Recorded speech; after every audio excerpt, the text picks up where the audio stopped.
Hi, I'm Stevie Fernandez. And I'm Trish Whitmer. We're happy to see you once again joining us this week to explore Tulsa. And we're going to talk rock and roll. Woo! This week in rock history, it was MTV's 2002 debut of the reality TV show The Osbournes, featuring Ozzy Osbourne and his crazy family. Michael Jackson's mega hit Billie Jean tops the charts beginning this week in 1983. And in the future, rockers from Tulsa's Riverfield Country Day School could be making their own rock history.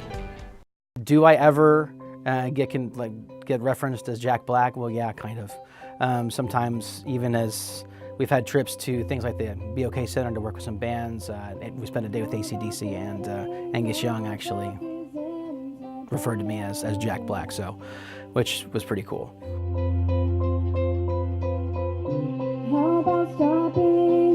Well, Riverfield Country Day School is a small-ish, non-religious private school. It's a pre-K through 12th grade.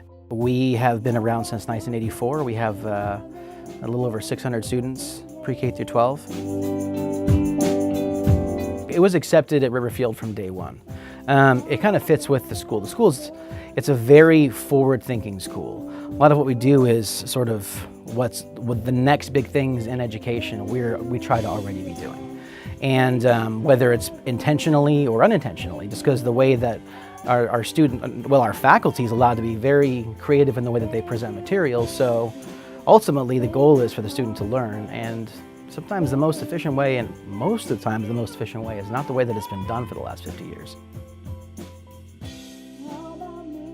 The first year, there was one class, a mixed elective of 6th to 12th graders, of I think 15 kids. We met in the gym, and it was terrible. And we did what we could to make it sound good, but the program just started growing. Our performances were beyond probably what they should have been. They were really good. Our students are fantastic. They work really hard.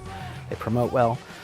And it quickly went to 2 bands, and then we started splitting middle 6th through 8th and 9th through 12th. And to now we're up to 120 some odd students in the band program, 14 bands starting in 4th grade, 2 4th and 5th grade bands, 6 6th through 8th grade bands, and 6 9th through 12th grade bands. I can get to very advanced concepts from a very young age with these students because I'm giving them, it's being presented by us in a way that has fewer boundaries. They're into what we're talking about, they're into the music, so we learn the music and then we talk about it and instruct it, rather than start with, here are the notes on the page, we'll tell you all about it and go step by step. We actually start at the end to where we're actually playing it, and then we reverse engineer it. I kind of call it the Mr. Miyagi teaching approach, to where you have them do it, and then this is what you've learned. The typical things that music helps you with, obviously the stuff with the way it helps your brain, that's regardless of what they're doing. But in this setting, the small group and small band setting, there's a lot of ownership, and accountability. So when there's a part that they've got to learn, and there's 6 people in the group, and they're all wanting to really learn this song that's been out for 2 weeks, and they're really excited to perform it at Cain's Ballroom. And if somebody in the band's not doing their job, it may mean that they may not get to play that song, and that may be the only song that this singer gets to sing. And so they all have to work together to push each other, and I feel that that's one of those kind of like inner drive and like kind of empathetic drives that will help them in a boardroom, will help them in pretty much any professional setting, I feel. That said, we do actually send a lot of students off into music degrees and music programs. We have students at Berkeley, at Tisch, at NYU right now, at Arizona State for music therapy. We have them all over the place. We play Cain's every year, so our students love Cain's, and we like to go try to meet a lot of the bands that we cover. And a lot of the bands whose songs we cover, bands like Phantogram, have reached out to us in the past, 21 Pilots. Those trips we usually do from a production standpoint. So we're spending the day with their sound and their lighting. So that would be like Paul Boothroyd, who's the sound and light technician for AC/DC, Paul McCartney.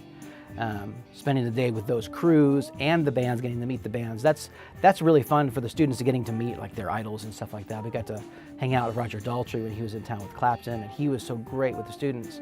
But the biggest takeaway is really they're in awe of how those massive productions are put on. what we get from it is really hard to put into words. I mean, it's just definitely pride. I mean, I can't think of a performance that we've put on where I haven't teared up at some point. It's just amazing to see the process, and I know we all feel the same way, because it takes so much work to get there.